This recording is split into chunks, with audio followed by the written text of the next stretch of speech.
नमस्कार दोस्तों। आज हम साक्षी गर्ग के द्वारा लिखे गए निबंध के ऊपर अपनी ब्रेन स्टॉर्मिंग करेंगे और देखेंगे कि किस तरह से उन्होंने अपना निबंध लिखकर अच्छे अंक प्राप्त किए। आज का जो टॉपिक है वो है पर्यावरणीय संधारणीयता एवं आर्थिक विकास, परस्पर अपवर्ती अथवा सामंजस्यपूर्ण उद्देश्य। तो आइए शुरू करते हैं इस निबंध को पढ़ना और समझते हैं कि किस तरह की अप्रोच रखी थी मैडम ने अपने निबंध लेखन में। तो चलिए शुरू करते हैं पढ़ना। हमारे देश के उत्तरी भाग में स्थित उत्तराखंड राज्य को देवभूमि कहा जाता है। मनोहर प्राकृतिक दृश्य, सुंदर वातावरण, धार्मिक स्थलों की उपस्थिति के कारण सदैव ही पर्यटन का आकर्षक स्थल रहा है। पर्यटन की संभावना को देखते हुए यहाँ तेज़ी से आर्थिक विकास किया गया। बड़े बड़े बांधों, पहाड़ों को काटकर रास्ते, नदियों के किनारे सैकड़ों होटल, दुकान, घर आदि बनाए गए और इस कारण उत्तराखंड राज्य के सकल घरेलू उत्पाद में 9% की वृद्धि हुई। 10 मिलियन रोजगार उत्पन्न हुए। भारी मात्रा में विदेशी मुद्रा भी प्राप्त हुई। परंतु कुछ ही वर्ष बाद प्रकृति पर्यावरण पर अतिरिक्त दबाव के कारण प्रकृति की सहन सीमा समाप्त हो गई, जिसकी परिणति 2014 की बादल फटना, भीषण बाढ़ के स्वरूप में आई। यह आपदा जन सामान्य के लिए इतनी सुवेद्य थी कि एक तरफ तो इसने दशकों में बनकर तैयार हुए सड़क, मकान, होटल, इमारतें आदि को धराशायी कर दिया, वहीं दूसरी ओर न जाने कितने लोगों को विधवा, अनाथ, अपाहिज, बेरोजगार बना दिया। अर्थात विकास के नाम पर गौरव अनुभव करने वाला क्षेत्र कब्रिस्तान बन गया। उपरोक्त प्रसंग से प्रश्न उठना स्वाभाविक है कि क्या आर्थिक विकास सदैव पर्यावरण की कीमत पर होता है? अगर ऐसा है तो क्या हमें आर्थिक विकास से समझौता कर लेना चाहिए या फिर बिना पर्यावरण ह्रास के भी आर्थिक विकास संभव है? क्या दोनों साथ साथ चल सकते हैं? वस्तुतः उपरोक्त प्रश्न का उत्तर देते हुए पक्ष विपक्ष को तार्किकता के आधार पर परखना होगा।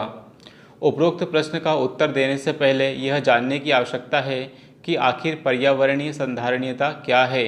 What is the environmental sustainability? Okay guys, वस्तुतः यदि हम प्रकृति का उपभोग उपहार में मिली वस्तु की तरह न कर यह सोचकर करें कि हमने इसे भविष्य की पीढ़ी से उधार लिया है और इसे ब्याज सहित वापस लौटाना है, तो यह पर्यावरणीय संधारणीयता है। प्रकृति स्वयं को सदैव संतुलित करती रहती है। कहा गया है, भूकंप करे भूस्पंदन, सूखा सिखाए जल प्रबंधन, बाढ़ है सभ्यता का स्पंदन, चक्रवात है ताप दाव प्रबंधन। न है इसमें कोई व्यर्थ, सबका है अपना अर्थ।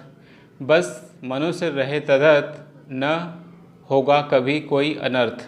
तो दोस्तों, इसके अंदर बहुत ही शानदार उदाहरण का उपयोग किया गया है। दूसरी ओर हम देखें तो आज वैश्वीकृत होते युग में आर्थिक विकास की अति महत्वपूर्ण होता जा रहा है। हमें विकासशील से विकसित बनने, विश्व स्तर पर अपनी महत्ता व प्रतिस्पर्धा बनाए रखने हेतु, सभी को गुणवत्ता युक्त जीवन प्रदान करने हेतु आर्थिक विकास अति महत्वपूर्ण होता जा रहा है।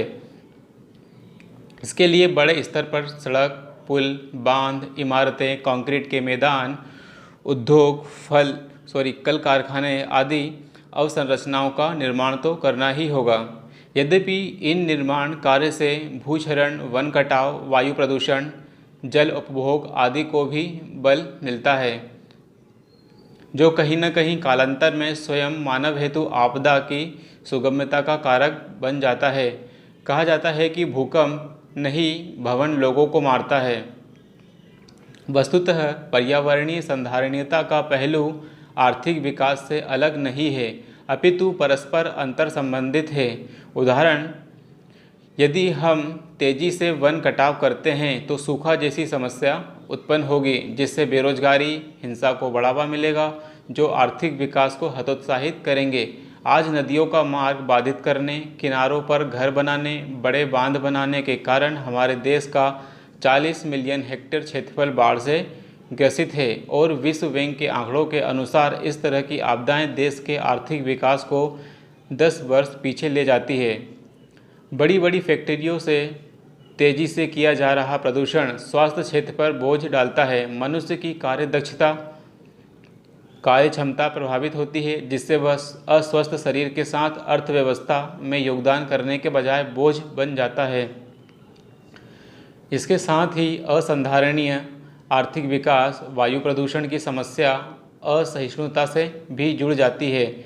युवा पीढ़ी की सहनशीलता कम होती है, जिससे गुजरात मुजफ्फरनगर के दंगे, बीफ मुद्दा जैसी घटनाएं सामने आती है, जो अप्रत्यक्ष रूप से प्रशासन और संरचनात्मक विकास को क्षति पहुंचाती है। इसका एक अन्य उदाहरण तेजी से होते शहरीकरण के परिप्रेक्ष्य में देखा जा सकता है, जिससे मलिन बस्तियां, बाढ़ व महामारी जैसी समस्याएं सामने आ रही हैं। इसलिए कहा गया है, यदि भविष्य होगा तो वह हरित होगा, यदि हरित नहीं हुआ तो वह भविष्य ही नहीं होगा। Very good. अतः हमें ऐसा मध्यम मार्ग निकालना होगा जिससे पर्यावरणीय संधारणीयता के साथ साथ आर्थिक विकास कर सकें। दोस्तों, इसमें एक फ्लो चार्ट भी बनाने का काम किया गया है मैडम के द्वारा।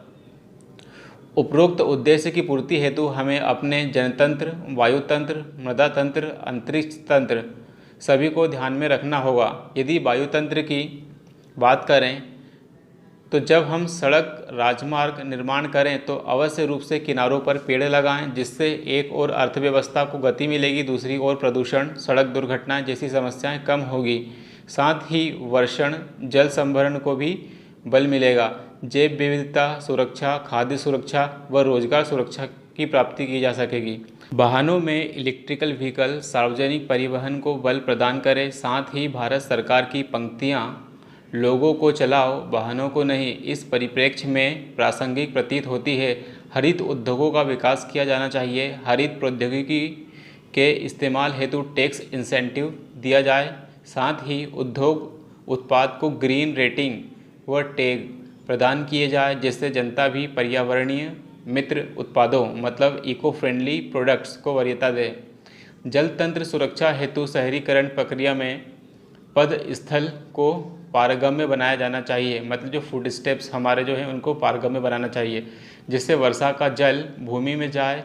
रेन वाटर हार्वेस्टिंग जैसी प्रक्रियाएं घरों में अनिवार्य की जा सकती है। साथ ही निर्धारित क्षेत्रफल में जल संग्रहण क्षेत्र का निर्माण किया जाना चाहिए। उद्योगों में प्रयुक्त जल को पुनर्चक्रित किया जाना चाहिए, अर्थात रिसाइकिल रीयूज प्रणाली का अनुकरण किया जाना चाहिए। बांध निर्माण रन ऑन रिवर हो, जिससे जलतंत्र पर अतिरिक्त दबाव न पड़े। वर्तमान में अपनाई जा रही आधुनिक तकनीकी तंत्रों जैसे पश्चिमी शौचालय, आरओ सिस्टम आदि को जल मितव्ययी मतलब वाटर फ्रेंडली या वाटर इकोनॉमिकली बनाना होगा, जिससे जल का तार्किक उपभोग हो, न कि स्वार्थपूर्ण। महात्मा गांधी जी ने कहा है, प्रकृति व्यक्ति की आवश्यकताओं की तो पूर्ति कर सकती है, पर लालच की नहीं। आज हम कृषि क्षेत्र में तेजी से विकास कर रहे हैं। इस क्षेत्र में अंधाधुन 78% जल का उपयोग किया जाता है, जिससे भूजल का ह्रास होता है, मृदा का अपरदन होता है। अतः माइक्रो इरिगेशन, फर्टिगेशन, कृषि की श्री पद्धति आदि को अपनाने की आवश्यकता है। मृदा तंत्र को संधारणीय बनाने के साथ साथ आर्थिक विकास पर बल देना होगा। ई प्रौद्योगिकी, डिजिटल इंडिया, स्मार्ट सिटी जैसी महत्वाकांक्षी लक्ष्यों की पूर्ति में बड़े स्तर पर ई कचरा भी उत्पन्न हो रहा है। आंकड़ों के अनुसार प्रतिवर्ष हम 165 एफिल टावर के बराबर कचरा उत्पन्न कर रहे हैं। अतः इस परिप्रेक्ष्य में बनी नीति 2016 को तारतम्यता से लागू किया जाना चाहिए। साथ ही यहाँ 3R प्रणाली रीयूज़, रिड्यूस, रिसाइकल इस प्रणाली को अपनाना होगा। तेजी से हो रहे अंतरिक्ष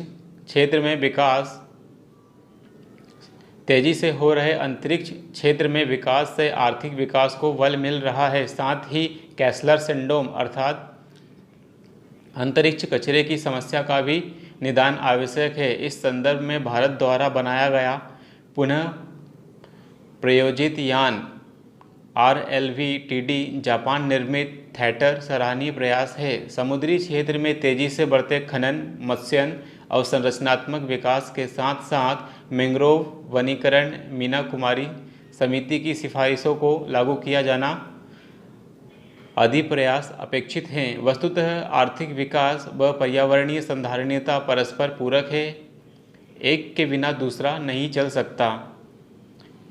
यहाँ बस आवश्यकता इतनी है कि हम आर्थिक विकास नहीं अपितु हरित आर्थिक विकास पर ध्यान दें। हरित सकल GDP मतलब हरित सकल घरेलू उत्पाद पर ध्यान दें। इस परिप्रेक्ष्य में न केवल सरकारी अपितु प्रशासनिक व निजी व जनसामान्य सहभागिता सभी स्तरों पर प्रयास किया जाना अपेक्षित है, अर्थात 4P प्रणाली पब्लिक पीपल्स प्राइवेट पार्टनरशिप की आवश्यकता है। इसमें एक डायग्राम बना के दिखा गया है, शासन, प्रशासन, निजी क्षेत्र और आम जनता, बट नॉट क्लियरली विजिबल। इस संदर्भ में स्वीडन, भूटान जैसे देशों का उदाहरण प्रेरणास्पद है, जहां जीरो कार्बन के तर्ज पर विकास किया जाता है। इस परिप्रेक्ष्य में भारत सरकार भी सौर ऊर्जा, पवन ऊर्जा, उज्ज्वला योजना, हरित सिटी, पेरिस कन्वेंशन समर्थन, नेम परियोजना, 33% वनीकरण का लक्ष्य, सल्फर 6 मानकों का अनुकरण आदि तरीकों से प्रयासरत है। वस्तुतः कहा जा सकता है, नज़र बदल कर देखो नज़ारे बदल जाएंगे। थोड़ा इसको अच्छे से पढ़ते हैं कि नज़र बदल कर देखो नज़ारे बदल जाएंगे, सोच बदल कर देखो सितारे बदल जाएंगे, कश्ती बदलने की ज़रूरत नहीं, दिशा बदल दो किनारे बदल जाएंगे। अर्थात आर्थिक विकास की दिशा हरित आर्थिक विकास की ओर कर हम सतत संधारणीय दीर्घजीवी खुशहाल भविष्य की प्राप्ति कर सकते हैं। सो आई होप दोस्तों आपने इस निबंध को पूरा सुना होगा मेरे साथ, और इसमें आपने शब्द चयन, छोटे पैराग्राफ बड़े लिखना है या छोटे लिखना है, गागर में सागर भरने वाली कला है कि नहीं, इसके बारे में भी देखा होगा, व्याकरण को देखा होगा, साथ ही किस तरह से चीज़ों को लिंक किया गया है उसको भी समझा होगा। तो उम्मीद करता हूँ कि आपको ये निबंध बहुत समझ में आया होगा, न केवल समझ में आया होगा बल्कि अपनी रणनीति बनाने में भी सहायता मिलेगी।